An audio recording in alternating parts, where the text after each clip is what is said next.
marnana waddankan in gacan dictatoriyadeed oo dee qofku wuxuu rabo iska samayn karo oo sharciga uu ka sareeyo oo muwaadinka xuquuqda uu leeyahay 4 saac ka badan oo xiraan inuu diido qof laga aqbalayo ama loogu dhaga nuglaanayo wuxuu rabo qofku waa halayn karaa oo dee waad arkaysaan waddanka hadda waxa ka jiro maalin horena waa sheegay oo dawladda waxaan u bixiyay dawladda gariya gardaro wax allaale wixii khalada iyo wixii saxan waxa ay rabtaa saxna ma sharcigu sidaasna uma shaqeeyo marka waxaan rabay inaan wixii aan soo dhageysto deegaanka ka soo dhageystay aan idin sheego ahaa in dawladda federaalka 6 bil oo la soo dhaafay ama 7 bil oo la soo dhaafay miisaaniyadii loogu talagalay galmudug ay goosatay oo aysan siinin deegaanka waxay kaloo dawladda federaalka xanibtay mashaariicda horumarineed ee dawlad goboleedka galmudug loogu talagalay waxa uu sheegay madaxweynaha galmudug mudane xaaf in mashruuc 1.5 milyan aha oo I'm not sure in World Bank ahay iyo Africa Development Bank cidoo ahay hadda xasuusteedu kuma jiro laakiin in laga mamnuuco halkan laga xanibay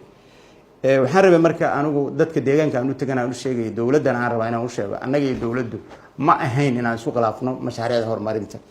marnaba ma ahan in mashaariicda horumarinta loo adeegsado arrimo siyaasadeed waxaan waa wax nafta dadka la xiriira waa wax quutul maalmeed la xiriira kursigana shalayna waa la joogay berina kuwa kala joogi kara madaxweynaha iyo ra'iisul wasaaraha marka waxaan kula talinayaa kursiga si kala badan oo loo difaaca jirtay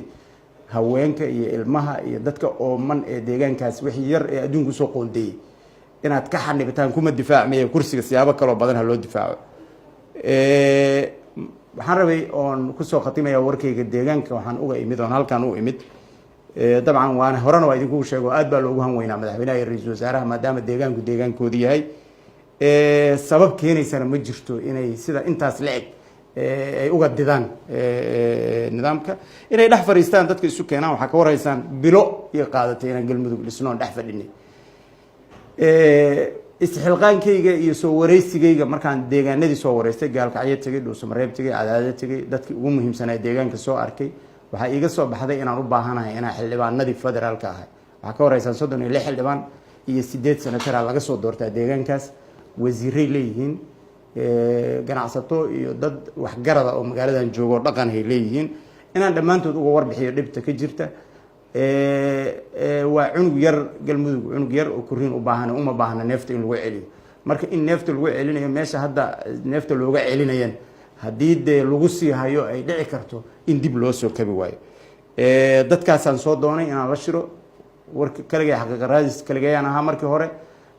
waxaan rabaa inaan u sheego dadka Soomaaliyeed iyo cid walbaba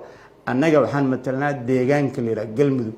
xuquuqdiisa inaan u doodno baarlamaanka uga istaagno madaxweynaha ra'iisul wasaaraha hadaan ka dareenay iska shaqeynay inaan u sheegno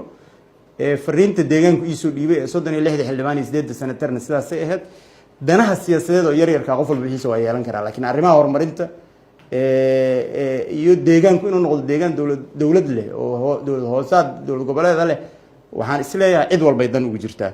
aad iyo aad baa u mahadsantihiin